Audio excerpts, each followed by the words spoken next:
Eh bien, bonjour à tous, bonjour à ceux qui nous regardent. Merci d'être venus à notre dernier café marxiste de la saison. Ça se termine avec l'été, voilà, et nous reprendrons donc je vais mettre les lunettes, je vois. Donc en septembre. Alors, le prochain café, effectivement, devrait avoir lieu, j'ai bien dit devrait, avoir lieu le samedi 24 septembre, parce que celui qui viendra nous parler est un historien que d'aucuns d'entre vous connaissent peut-être, Jacques Pauwels, et qui vient du Canada. Et il m'a dit, je ne serai disponible que le 24 septembre. Donc il a fallu que j'impose à nos camarades du Spoutnik l'horaire, donc enfin le jour plutôt du 24 septembre, ça sera un samedi. Alors en revanche, d'après ce qu'ils m'ont demandé, 15h, 17h, pas 15h30, mais 15h. Voilà, 17h pour ce premier café marxiste. Et Jacques viendra nous parler des sans-culottes parisiens. Il a écrit un petit livre là-dessus que vous pourrez trouver aux éditions Delga, et il nous fera une petite visite de Paris. Ça tombe bien parce que 2 jours avant, le 22 septembre, nous fêtons les 230 ans de la première République française, hein, celle qui a transformé, je dirais, non seulement la France, mais le monde, parce que toute la constitution qui sera élaborée, mais qui n'aura pas le temps de se mettre en place, sera pensée précisément après cette mise en place de la Première République. D'ailleurs, à ce propos, hop là, des pages de publicité, voilà. Il y a eu un café marxiste de Fadi Kassem et de moi-même en janvier, et nous avons sorti un numéro spécial étincelle sur la République. Alors quand il y a marqué « Vive la République », je dis ça parce que j'ai lu des trucs sur Internet, je me dis, mon Dieu, il y a des gens qui ne comprennent rien. Nous ne parlons pas, bien évidemment, ni de celle du sieur Micron, ni de celle de Madame Le Pen. Hein. Nous parlons de la première République française, celle qui prônait véritablement la liberté, l'égalité qui a été le maître mot de cette République, et la fraternité. Donc rien à voir avec ces gens-là, cela va de soi. Puisque je suis sur la page de publicité, j'en profite pour vous rappeler que nous avons un magnifique numéro. En plus, ils se sont gourés à l'impression, ils nous l'ont fait style cartonné BD, on dirait Astérix, et il est magnifique. C'est un spécial philo avec des textes absolument extraordinaires, avec toute une pensée dont on a besoin, puisque nos grands philosophes comme BHL ne sont pas capables de pondre des choses pareilles. Et je terminerai avec une petite page de publicité, là aussi, pour l'argumentaire de lutte, pour tous ceux qui se posent des questions, à la fois sur le PRCF et sur les arguments qu'on doit précisément offrir à ces gens qui voilà, sont contre la République, sont contre le drapeau bleu, blanc, rouge, sont contre tout, ils ne sont pas pour grand-chose d'ailleurs. Donc voilà, on a là un ensemble d'argumentaires qui permettent de répondre à toutes ces questions. Puis je vais faire une petite page de publicité spéciale, mais là c'est plus difficile parce que je ne pourrais pas vous en vendre aujourd'hui. On ne l'a pas.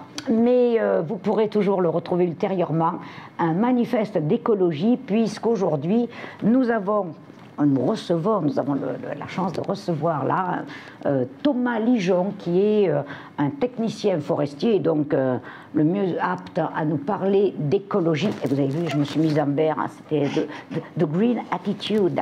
C'est bonjour aux copains américains qui nous regardent. Salut Philippe. Et donc, non, parce qu'on a des camarades en Amérique avec qui nous correspondons voilà, tous les jours sur ce qui se passe là-bas, et que nous leur transmettons ce qui se passe ici. Voilà. Donc, c'est effectivement, quand on parle d'écologie, là aussi, évidemment, leur écologie, ce n'est pas comme ça que nous la voyons. Si vous regardez la télévision, tous les jours, il y a des nouvelles alarmantes, ça fait du monde, les forêts disparaissent. Je ne dis pas que c'est faux, hein, mais enfin bon, le niveau des mers va engloutir tous les espaces côtiers. On a affaire à la 6e grande extinction des espèces animales et végétales. Alors, je répète, je ne dis pas que ce n'est pas vrai, mais clamer comme ça que l'apocalypse est en marche, ça garantit surtout à ces nouveaux prophètes de cette grande religion catéchisante de l'écologie l'accès aux médias, évidemment, auxquels nous n'avons pas droit, au marché, parce que green is gold, comme on dit en français, contrairement évidemment à ce que nous pouvons nous analyser. Et puis donc ces gens-là distribuent des points de bonne conduite à tous ceux qui font, comme ils disent, un geste pour la planète. Alors, ceux qui se déplacent en vélo plutôt qu'en voiture, d'ailleurs, il suffit de regarder le nombre de 4x4 dans les villes, on se demande sur quoi ils roulent, ces gens-là. Enfin bon, en tout cas, ils ne sont pas concernés par cette vision catéchisante. À ceux qui roulent d'ailleurs en voiture électrique, vous avez vu le prix des bagnoles électriques, plutôt qu'à ceux qui polluent avec leurs vieilles guimbardes au diesel. D'ailleurs, ceux-là, ils n'ont même plus le droit de rouler en ville. Voilà. Et qui sait qu'il y a des vieilles guimbardes au diesel? Les plus pauvres, bien sûr. À ceux qui trient leurs déchets, bien comme il faut, plutôt qu'à ces millions d'êtres humains qui, en Afrique, en Asie ou en Amérique du Sud, vivent, oh c'est dégoûtant, sur des montagnes de déchets à ciel ouvert. Et on a même, ça va encore plus loin, François de Closet, n'oubliez pas la particule. Vous savez, le journaliste aux petites lunettes qui fustige les vieux dans mon genre, nommés en bon français les baby boomers, car ils sont, selon lui, responsables de ces catastrophes, puisqu'ils ont vécu comme des gros égoïstes, qu'ils ont ruiné la France, et il nous prédit non seulement l'apocalypse, mais en plus la guerre des générations. Rien de moins. Ce nouveau système de pensée, voilà, il va vous l'expliquer, outre le fait d'être épouvantablement élitiste, bien sûr, est discriminant, régressif, et il est même carrément haineux. L'être humain, finalement, ne serait plus qu'une source de nuisance pour la planète, pour la nature, une espèce de nature mythifiée, merveilleuse, qui, voilà. Il suffit de laisser le jardin pendant 2 semaines quand on part en vacances, quand on revient, on voit qu'il n'y a que les mauvaises herbes qui ont poussé, c'est pas les rosiers, bon. Donc, mythification de la nature, voilà. Et donc, vaudrait mieux, enfin, franchement, l'être humain est ignoble, donc vaudrait mieux qu'il crève dans une bonne guerre nucléaire, vers laquelle, d'ailleurs, on se dirige à grands pas, comme le fou qui court vers le précipice, en dansant si ça continue comme ça. Et voilà. Et nos bobos occultent sans problème le système économique capitaliste, puisque toutes les stratégies vertueuses qu'ils proposent s'inscrivent toujours dans la même logique mercantile. Or, c'est bien ce système qui est à l'origine d'un risque d'exterminisme. Pour tous ceux qui ont lu Marx et qui le connaissent, tous savent qu'effectivement, le capital épuise les 2 seules sources de toute richesse, la terre et le travailleur. Voilà, Thomas va vous expliquer ça bien mieux que moi. J'ai peur de le dire. Mais non, tout est bon pour toi, vas-y. J'ai fait vite là pour te laisser bien de la place. Pardon, merci. Alors, bon, on développe juste. Le micro. Ah oui, attends, où il est? Où est-ce que tu l'as mis? Où il est? Là. Vas-y, Bah, oui, il est bien. Voilà. Tu coupes, tu fais le micro. Ah, il est parti. Il est parti. Pardon, attends. Pas de souci. Voilà. Hop. Hop, c'est tout bon? Je vais juste vérifier que ça enregistre toujours. C'est bon, vas-y. Eh bien, c'est parti. Donc Gilles a fait un bon résumé de ce que je vais vous présenter. Je vais avoir un développement en 3 parties. Une introduction simple qui va définir mon sujet. Une pause sur le GIEC et les problèmes environnementaux qu'on connaît. Je vais aller très vite là-dessus parce que c'est connu. Mais bon, pour la suite logique du développement, c'est bien d'y faire un arrêt. Et après, je vais vous détailler toutes les approches réactionnaires des problèmes environnementaux que nous connaissons. Donc, tout ce qui va être l'écologie de marché, la décroissance, donc la collapsologie, l'effondrisme. Et puis je vais même finir sur le survivalisme qui est la mouvance, on va dire, extrême droitière de l'écologie. Et après, puisqu'il y a quand même un problème et que le capitalisme est incapable d'y répondre, nos solutions à nous, marxistes, pour effectivement sortir, on va dire, d'une économie ultra carbonie. J'aurai un petit mot d'autocritique et puis un petit mot de fin. Alors, qu'est-ce qu'on entend par écologie? En gros, il y a 2 conceptions globales.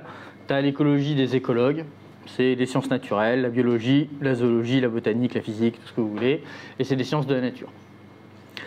La deuxième conception, c'est l'écologisme, ou l'environnementalisme, qui est plus un anglicisme, je crois, qui correspond à une pensée politique basée sur les sciences qui vise à la protection de la nature et de l'homme contre les externalités de l'industrie.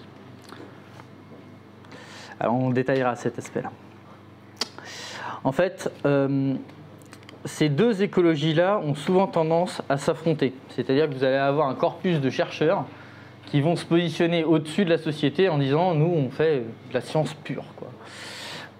Et quelque part on va rejeter tous les mouvements politiques et on va rester dans notre précaré de chercheurs.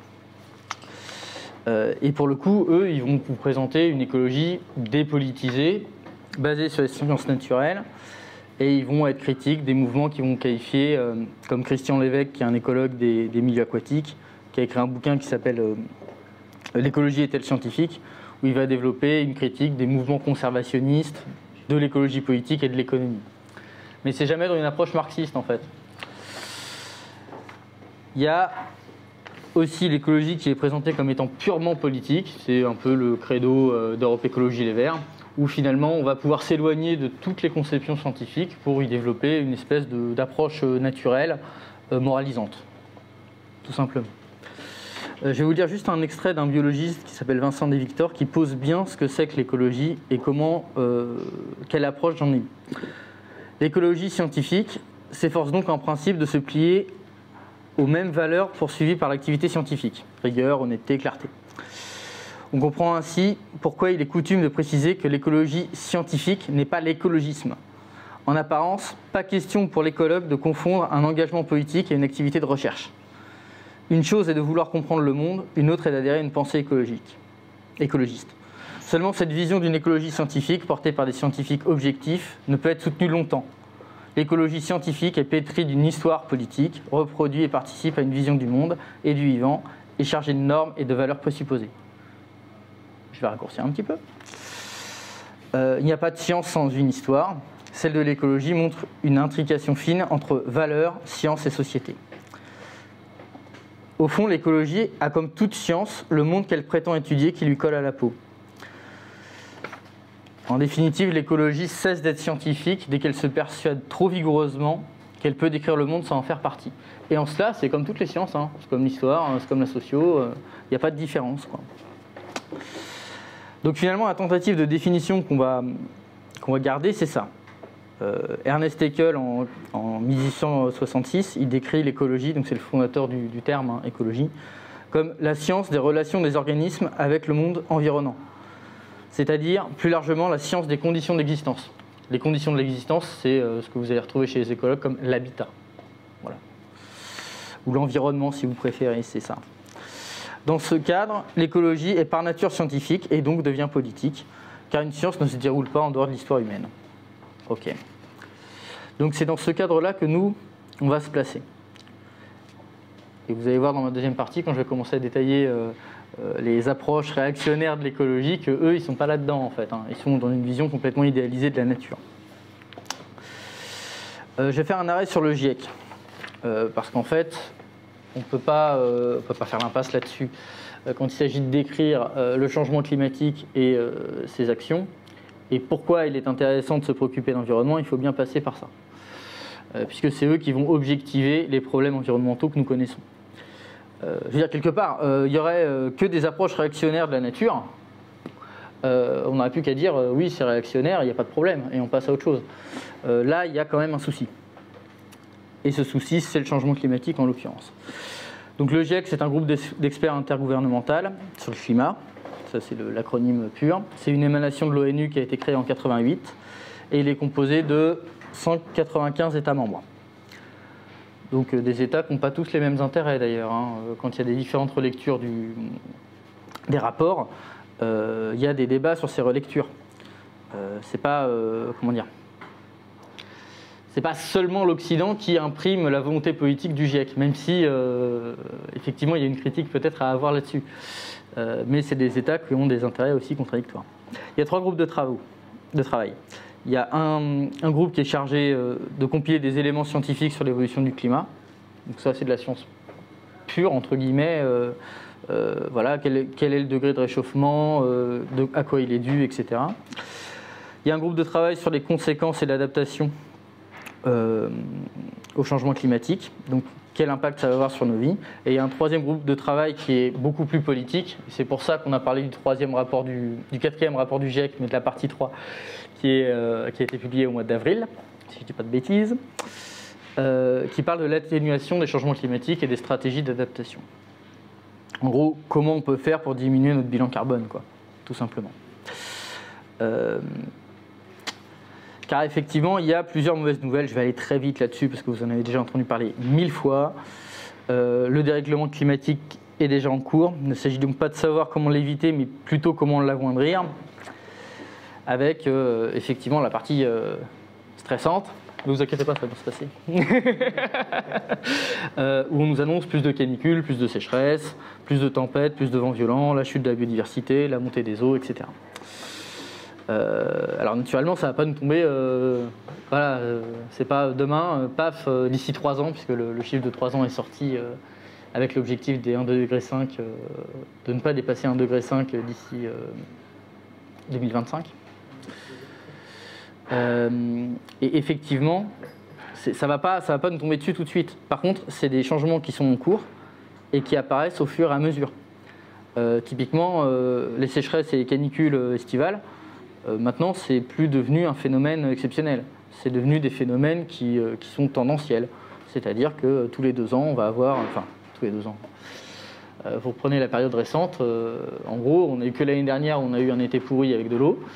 Mais sinon, ça fait depuis 10 ans facilement qu'on a toujours des épisodes de canicule et sécheresse et où on nous annonce tout le temps des records de chaleur et de sécheresse.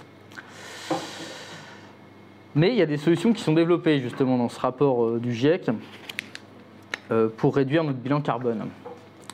Alors c'est assez drôle parce que ces solutions, elles vont être détaillées par pas mal de scientifiques. Pour réduire donc nos gaz à effet de serre. Et en gros, les stratégies d'adaptation, ça consiste à réduire l'usage des énergies fossiles, recourir le plus possible à l'électricité, avoir une électricité décarbonée, repenser l'aménagement urbain, donc plus de mobilité douce, mais plus de transport en commun aussi, végétaliser les villes, parce que ça permet de faire de l'ombrage et de limiter la réverbération et donc de diminuer la température en ville. Recourir à des méthodes d'absorption du stockage de carbone. Donc on dit vulgairement planter des arbres et protéger les tourbières et garder des prairies, mais en fait il y a aussi des techniques plus modernes qui consistent à capter du carbone dans l'air et à le purifier entre guillemets et modifier les pratiques agricoles. Tout ça c'est possible que si vous changez de système. Alors ce qui est marrant, c'est qu'on va avoir, si vous regardez souvent la chaîne de Blast, il y a une journaliste qui souvent invite des scientifiques et les mecs passent leur temps à dire il faut changer de système, il faut bifurquer, que des termes comme ça, quoi. Ils décrivent jamais le système en question et ils décrivent jamais vers quoi il faut bifurquer. Et on dénonce jamais le capitalisme, ou bien on va dénoncer le capitalisme libéral. Donc ça veut dire que celui d'avant, c'était ok, quoi. Et donc ils vont tourner autour du pot comme ça. Et il ne va jamais avoir cette volonté de pointer les méfaits de la propriété privée. Voilà. Et la recherche de profit. Finalement, pour eux, c'est toujours l'humain qui est responsable. Bon, j'imagine qu'un scientifique fait partie de la classe dominante d'une certaine manière.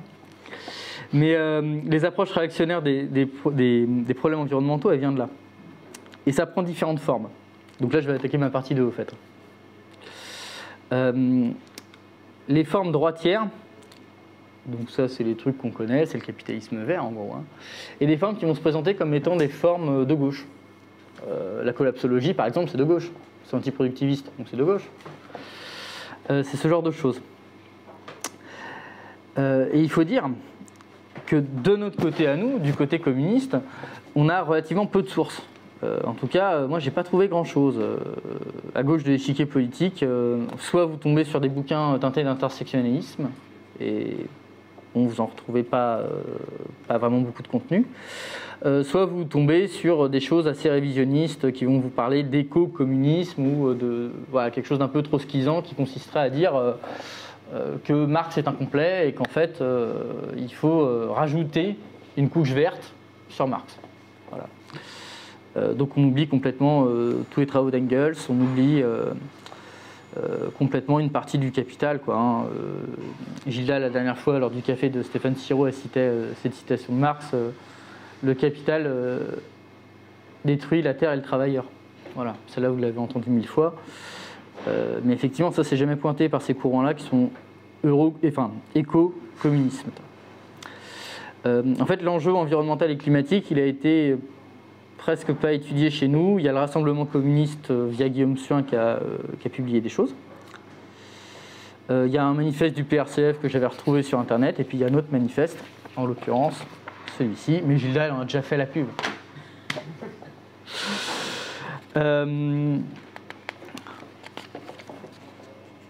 Ah, vous n'aurez pas la citation de Sandrine Rousseau, c'est dommage.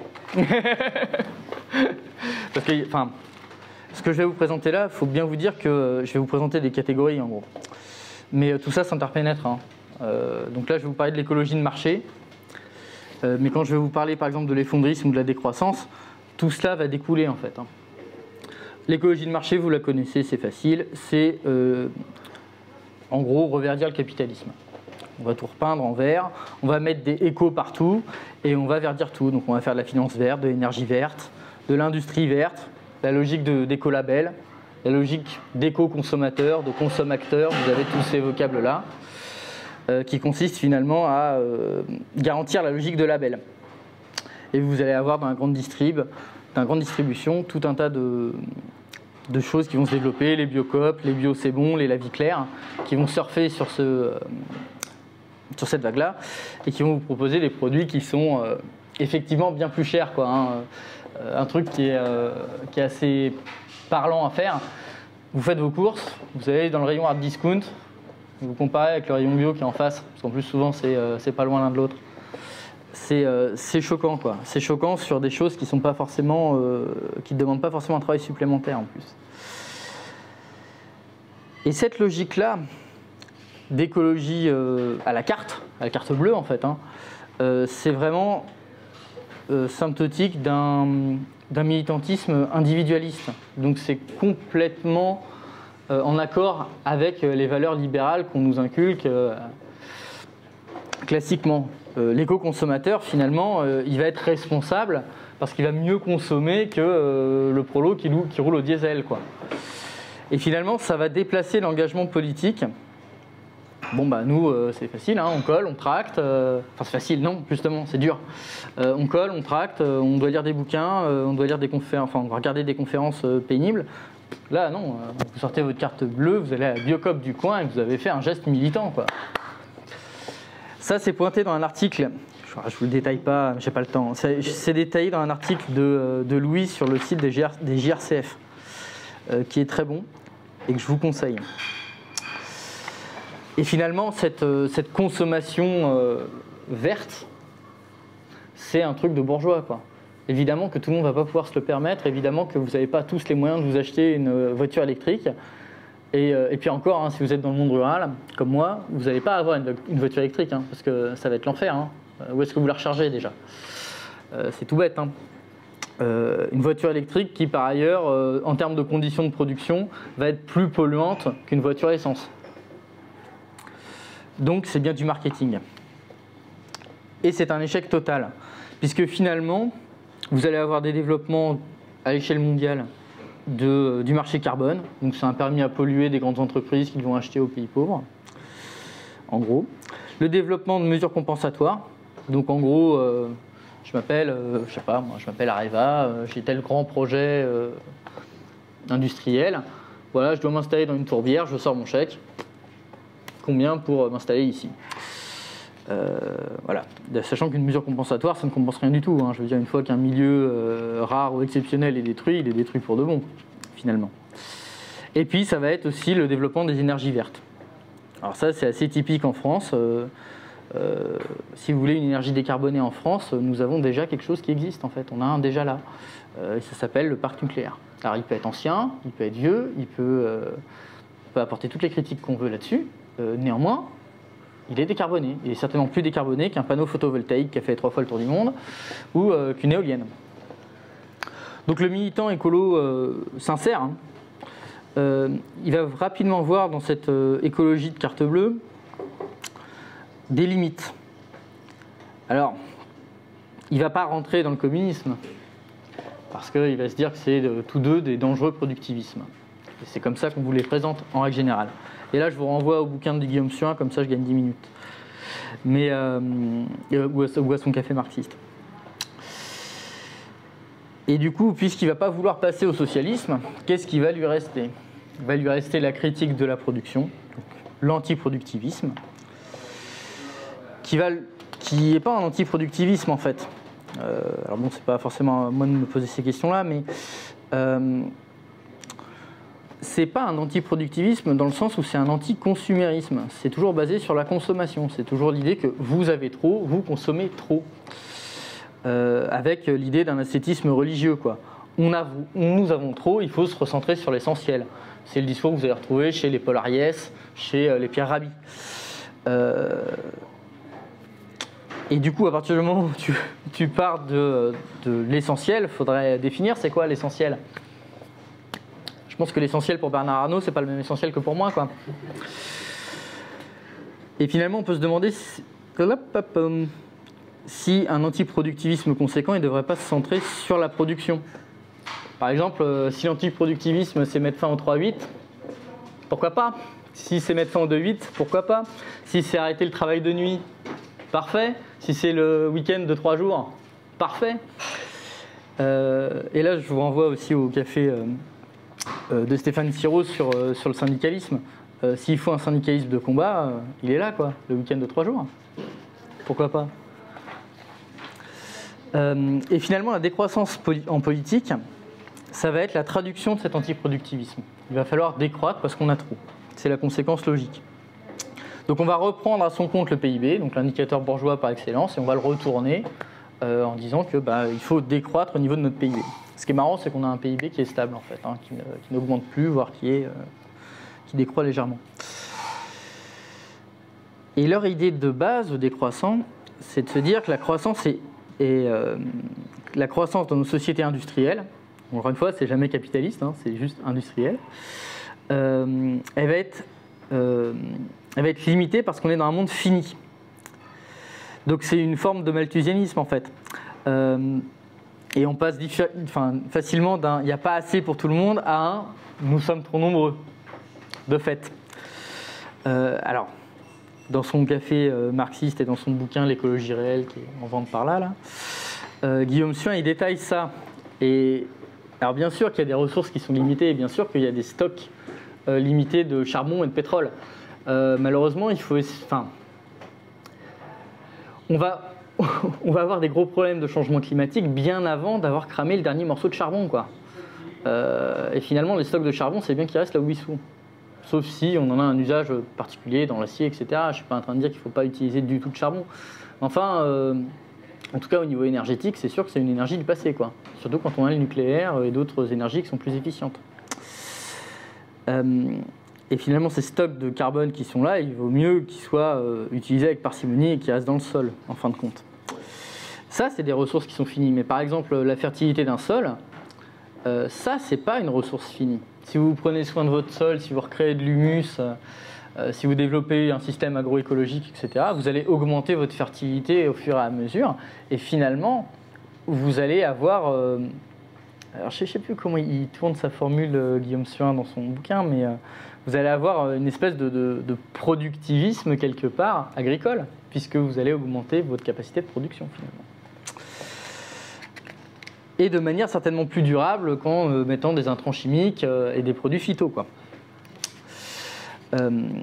Donc la décroissance n'est pas basée sur des réalités biologiques. C'est finalement une croyance avec des tendances ésotériques, si vous suivez le mouvement Colibri, par exemple, où l'idée c'est que chacun dans son coin, encore une fois on retrouve l'individualisme classique, va faire sa petite part et on va sauver la planète comme ça, quoi. Donc vous arrêtez de vous brosser les dents et puis vous arrêtez de vous brosser les dents. Vous coupez l'eau quand vous vous brossez les dents, toujours, et vous oubliez que 20% des pertes en eau sont dues au mauvais entretien du réseau. Tout simplement. Et donc, le décroissant, il va bien se rendre compte au bout d'un moment qu'on est en fait dans une société de production, quoi, et que ça ne marche pas son truc. Et vu que sa crainte, c'est le fait que la société industrielle va s'effondrer, de fait, ça mène tout de suite vers la collapsologie et vers l'effondrisme. c'est des suites logiques. Donc la collapsologie, on la connaît par Pablo Servigne, hein, chez nous, qui, à l'oreille attentive de certaines personnalités politiques, on pense à François Ruffin, on pense à Mélenchon, on va penser aussi à certains membres d'Europe Écologie Les Verts. Ça va se présenter comme un courant de gauche, anti-système, anticapitaliste. Encore une fois, ils sont anticapitalistes, mais pourquoi faut le remplacer par quoi en fait, hein. Et le postulat des effondéristes, c'est que la société étant basée sur le pétrole, les ressources s'amenuisent, la croissance donc va s'arrêter, avec pour conséquence l'effondrement de la société industrielle. Je vous l'ai déjà dit au point précédent, et ils reprennent mot pour mot les décroissants. C'est une forme de résignation et de fatalisme. Là, je vais vous citer un entretien de Pablo Servigne que vous pouvez retrouver sur Reporter. La journaliste lui demande « Est-il possible d'éviter l'effondrement ?» Non. L'éviter voudrait dire qu'on continue notre trajectoire de croissance. Non seulement ce n'est plus possible, mais si l'on continue de croître, le réchauffement climatique, la destruction de la biodiversité provoqueront un effondrement de notre civilisation. L'autre voie pour éviter un effondrement serait de bâtir une économie qui n'ait pas besoin de croissance. Mais sans croissance, la civilisation industrielle actuelle s'effondre, et donc de tous les côtés, ça s'effondre, on est cerné. Donc, 3 Prozac et 2 tentatives de suicide plus tard.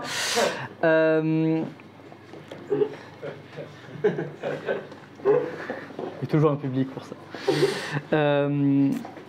Il va bien falloir qu'ils trouvent une option, une porte de sortie. Et la porte de sortie de ces gens-là, c'est de reproduire le modèle post-68 art, en fait. On va recréer des communautés hippies dans le Larzac, où on va vivre en société fermée. En tout cas, on va viser l'autonomie. La fameuse autonomie, hein, donc ça veut dire vivre loin des réseaux, hein, ça veut dire avoir sa réserve en eau, ses panneaux photovoltaïques et produire son jardin en permaculture, quoi. Donc c'est de la communauté hippie, quoi. Et là, vous allez retrouver là-dedans un modèle qui est typique, c'est la ferme des colibris de la famille Rabi, quoi. Où là, vous allez en plus avoir des discours complètement spiritualistes, mystiques et ésotériques avec la biodynamie. En gros, la biodynamie, ça consiste à, bon, je vais caricaturer à gros frais, mais à enterrer des cornes de bœuf à 60 cm du sol un jour de pleine lune, quoi. Ça n'a aucune valeur agronomique. Voilà. Et je vais vous citer celle-là, c'est pareil, c'est du Pablo Servigne, ça vaut de l'or, pour vous présenter un peu à quel point c'est ésotérique, quoi. Accepter l'effondrement, enfin, c'est la Bible ce truc, hein, enfin vraiment. Accepter l'effondrement, c'est comme accepter la mort d'un proche. Il faut dépasser les phases du deuil, le déni, le marchandage, la colère, la tristesse, l'acceptation. Ça, c'est de la psychologie, voilà. Beaucoup de gens sont encore dans le déni. Il faut la vérité révélée, quoi, hein. Bon. Mais il y en a aussi dans la tristesse et dans la colère. Il y en a qui sont dans la joie parce qu'ils sont déjà dans l'acceptation. Pas besoin de commentaires superflus, je pense, c'est bon. Et puisque toute intervention de l'État pour ces gens-là, donc ça repose aussi sur pas mal de pensées gauchistes, quoi, hein, pour le coup. Toute intervention de l'État, même socialiste, même démocratique, même tout ce que vous voulez, ça va être perçu comme un productivisme. Ou une volonté, en tout cas, supra-étatique de casser les communautés indépendantes. Et donc de là, leur idée, ça va être toujours d'agir dans le micro-politique. Donc naturellement, on ne pense plus la nation, on ne pense plus toutes ces thématiques-là, et on ne pense plus la production à l'échelle nationale. Donc finalement, tout ce qui va être le réel de la production de tout à chacun va être nié. On ne peut pas vivre en autonomie. C'est-à-dire, ton panneau photovoltaïque que tu installes dans ta maison autonome, il a été produit quelque part, quoi. Voilà, il y a bien eu des terres rares qui ont été extraites, il y a bien eu un mec à la chaîne qui a monté les pièces, etc. Et il y a bien eu du transport. Alors, une fois qu'on est persuadé que tout va s'effondrer, qu'est-ce qu'il vous reste pour vivre? Il vous reste, donc, soit vous replier dans une communauté. Mais ça, les mouvements des années 70 ont bien prouvé que le communautarisme hippie, ça fonctionne un temps et après ça s'effondre tout seul en règle générale parce que parce que oui, il faut une structure hiérarchisée, parce que oui, il y a une distribution des tâches, oui, il y a une division du travail, quoi. Et donc du coup, ça s'éclate tout seul, quoi. Donc il ne reste plus qu'à résister et survivre tout seul dans son coin. Donc là, on tombe sur des choses qui ne sont pas rigolotes, pour le coup, qui sont le survivalisme. Alors ça, c'est la pensée écologique de l'extrême droite, en l'occurrence. En tout cas, on va retrouver beaucoup de références extrême droitières dans le survivalisme. Où là, il s'agit finalement même plus de sauver la planète, hein. Il s'agit de sauver sa peau, sa famille, éventuellement sa communauté, c'est tout. C'est un discours qui est basé sur la peur d'un effondrement. Donc encore une fois, il y a des liens à chaque fois, hein. À la base, l'effondrement, c'est un effondrement guerrier. Puis après, vous avez plein de thèses sur l'effondrement économique, politique, etc. Et finalement, l'écologie, c'est une préoccupation qui est récente, qui va avoir 30-40 ans, quoi. Donc c'est l'individualisme américain et libertarien poussé à l'extrême. L'idée, c'est de répondre à une situation d'urgence où la société n'existe plus. Vous avez des... Enfin, c'est des cow-boys, quoi, hein. C'est l'homme face à la nature seul, l'homme face à la société tout seul, quoi. Donc en gros, vous commencez par vous faire un sac d'évacuation, après vous suivez un stage de survie en pleine nature, vous créez une base autonome durable. Bref, vous reprenez aussi l'idée de vivre en autonomie, expliquée précédemment. Sauf que là, en plus, puisque tout va s'effondrer et puisque vous avez prévu le coup et que vous avez mérité de survivre quelque part, il va falloir défendre votre bien avec des flingues, quoi, hein. En gros, c'est ça l'idée. Alors, c'est une idée très américaine, hein, au départ, hein. Ça a été fondé par un Américain qui était proche du parti nazi américain, qui s'appelait Kirk Saxon, qui était profondément réactionnaire. Et en fait, lui, l'effondrement à lui, quand il écrit, c'est la menace soviétique. Et après, ça a été repris à la suite, en fait. Et donc, toutes ces logiques-là, ça va être repris par des mouvements. En France, ça va être repris notamment par le GUD. En gros, vous avez ce qui va structurer aussi ces mouvements-là, c'est la thématique sécuritaire, le localisme, donc l'enracinement, et puis le côté arme à feu, quoi. Non, mais je vous jure, il y a de quoi être assez terrifié, hein, quand vous voyez certaines images. Et donc, ça va être le programme environnemental de la droite, quoi. Et vous allez avoir, enfin de la droite fascisante, quoi. Avec un imaginaire néo-païen et romantique qui va être à la clé et qui va reprendre ni plus ni moins ce que Manon Haller décrivait dans son propre café marxiste. Donc une vision naturalisée des rapports sociaux et un bon vieux retour au racisme tel qu'il a toujours existé, quoi. Donc finalement, alors bon là je vais vous le décrire comme ça, vous avez une écologie réactionnaire qui va se diviser en deux grands camps. Soit l'écologie de marché, soit la décroissance, sachant qu'il y a un pont entre les deux.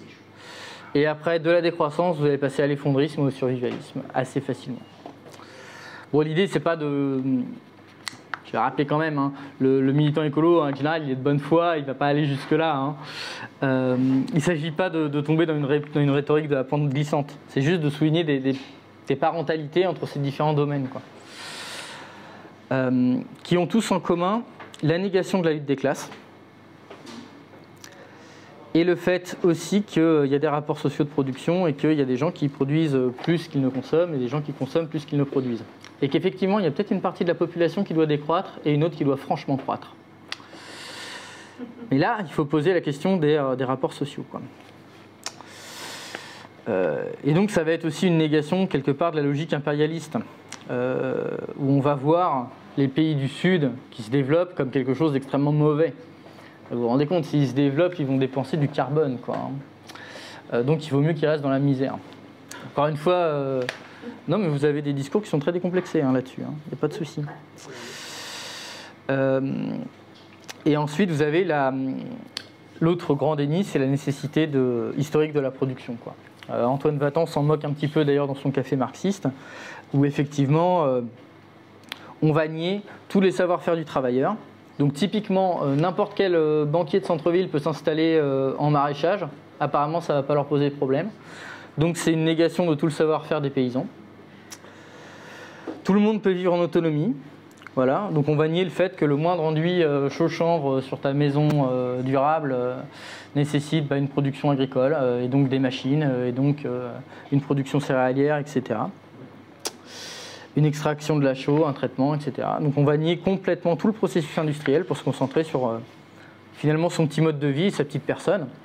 Et c'est pour ça que l'écologie, elle est souvent perçue comme punitive. Parce qu'en fait, c'est une écologie qui est là pour les gens qui peuvent se la payer. Et donc effectivement, toi, t'es gilet jaune, tu roules en diesel, et t'acceptes pas la taxe sur les carburants. Bah oui, parce que tu peux pas te le permettre en fait. Et pourquoi tu peux pas te le permettre? Parce qu'on casse la SNCF, parce que le prix d'un billet de train c'est hyper prohibitif, et parce que si tu habites en campagne, de toute façon, t'as pas d'autre solution que d'avoir ta bagnole, donc t'es pris à la gorge. Et en fait, toi, tu peux pas résoudre la quadrature du cercle avec ton salaire. C'est bien un truc de bourgeois, ça. Et finalement, tous les courants qui sont liés à la décroissance ou à l'effondrisme jusqu'au survivalisme, ils vont même plus finalement s'occuper réellement des enjeux climatiques. Ils vont se contenter d'approvisionner en lecture ou en conférence simplement leur idéologie de classe. Alors si, je regarde l'heure,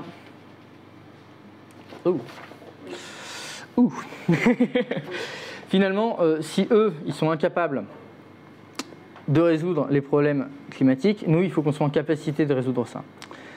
Et nous, ça va être beaucoup plus simple pour nous. Parce qu'on va mettre en place des politiques qui vont aller à l'encontre de la propriété privée. C'est ça la base du marxisme, hein. C'est lutter contre la propriété privée. Et à partir du moment où on a la propriété collective des moyens de production, et d'ailleurs on n'avait pas besoin de l'écologie pour mettre en place ça, hein, mais c'est une raison de plus, on va dire.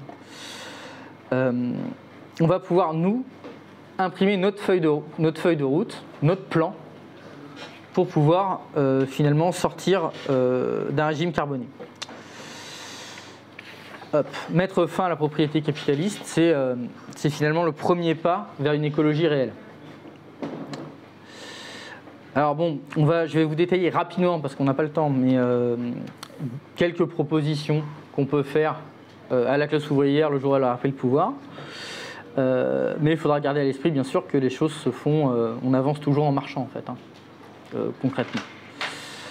Au niveau énergétique, nationalisation d'EDF, nationalisation de toutes les énergies, défense des énergies décarbonées, donc à minima, amélioration et sécurisation du parc nucléaire, redynamisation de la recherche, nucléaire et autres, parce qu'après tout, si demain on trouve un super panneau photovoltaïque, on ne va pas cracher dessus non plus, hein.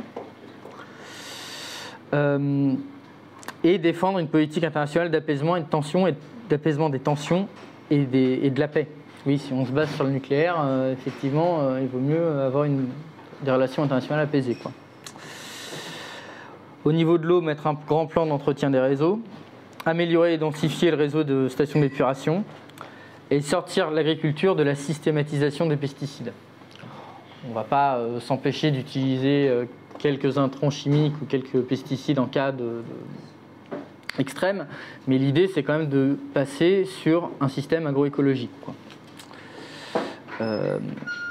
Donc organiser un plan d'agroforesterie, développer en conséquence les pépinières, bâtir une authentique souveraineté alimentaire. Donc 20% de l'alimentation française est importée, 46% de nos fruits et légumes. Donc quand on parle de souveraineté alimentaire chez nous, c'est un peu factice, quoi. C'est une souveraineté alimentaire de marché. C'est parce qu'on peut se payer des trucs qu'on ne crève pas la dalle, en fait, hein. Et donc ça se fait au détriment de pays qui, eux, crèvent la dalle, pour le coup. Faire de la protection des sols une priorité nationale, renationaliser les transports, développer le ferroviaire et instaurer la gratuité des transports en commun. Bon, je vais passer vite parce que sinon Gilda elle va faire les gros yeux. Oui. Et naturellement tout ça, tous les quelques choses que je vous ai décrites rapidement là, on ne peut pas le faire dans le cadre d'un État supranational. On ne peut pas le faire dans le cadre de la communauté européenne. Il faut le faire dans le cadre d'un État souverain. Il faut qu'on puisse avoir en main notre outil de production et qu'on puisse décider de ce qu'on en fait. Relocaliser notre production, c'est important, dans la mesure où tout notre système ne vise finalement qu'à verdir nos villes, quoi, ce qui se passe chez nous. Et en fait, on délocalise une large partie de notre pollution industrielle. C'est facile en fait de dire que la Chine est le premier pollueur du monde. C'est la première industrie. Donc voilà, si nous on commençait à avoir un peu d'industrie, c'est sûr qu'on serait confronté au réel de la production. Et donc on devrait gérer notre propre pollution quelque part. Donc sur la nécessité de revenir à un État souverain, j'envoie à la conférence de Georges Gastaut et Fadi Kassem. Alors maintenant tout ça c'est bien mignon, mais je vais passer à la partie un peu autocritique, pour être honnête en fait. On va avoir un souci nous, et ce souci ça va être le temps. C'est un des éléments du rapport du GIEC, c'est que plus on attend pour se préoccuper de notre gestion du carbone, moins on va avoir de levier d'action en fait, et plus on va être face à des problèmes environnementaux graves. Et vu qu'on ne veut pas bâtir le socialisme pour les lézards, mais bien pour les hommes, va falloir qu'on s'y attelle, quoi. Donc de là, la question, c'est la question du temps. Le temps pour nous, de bâtir une avant-garde, de faire le parti, de former une avant-garde, de prendre le pouvoir, de lutter contre la contre-révolution, de rebâtir notre industrie, de planifier, etc., on va manquer de temps. Et la question en fait, d'une NEP environnementale se pose. Alors Guillaume Suet, il en parle déjà dans son bouquin, il en parle déjà dans son café marxiste d'ailleurs. Mais cette NEP, on va être obligé de la faire. Je veux dire, on va être obligé d'adapter notre outil de production et de produire chez nous. Et le problème, c'est qu'il va nous falloir 15-20 ans pour le faire, quoi. Un plan d'agroforesterie, le temps de planter des arbres, le temps qu'ils grandissent, le temps que ça ait un effet de microclimat sur les cultures, ça va prendre du temps. Alors malgré tout, là où je suis optimiste, c'est que eux, le camp d'en face, ils font rien. D'une certaine manière, ils passent leur temps à se morfondre, à nous dire que tout va bien se passer si on sort notre carte bleue, ce qu'on ne peut pas se permettre de faire. Alors que nous, on a fait des choses, et on va les faire. C'est ça la grosse différence, quoi. C'est que nous, on va être capable, quand on prend le pouvoir, de faire quelque chose, alors que eux, tant qu'ils ne touchent pas à la propriété privée, ils sont pieds et poings liés, quoi. Et enfin, le mot de la fin, là c'est bon. Ce qui nous reste, ce qui fait que pour être à un vert conséquent, il faut être rouge, c'est que nous, on a fait un grand plan de transformation de la nature en URSS. Et on a rendu des terres incultivables cultivables. C'était ça l'objet. Et c'est bien Cuba qui a atteint le stade de développement durable selon l'ONU et le WWF, qui ne sont pas des organismes spécifiquement rouges. Ça veut dire que quand la classe ouvrière est au pouvoir, elle peut faire. Alors que tant qu'eux, ils seront au pouvoir, c'est sûr, les 1,5 degré de réchauffement, les 2, même les 3 à l'horizon 2100, on va y être. Donc il est urgent que nous nous organisions, et il est urgent que nous prenions le pouvoir, et il est urgent de rejoindre le PRCF.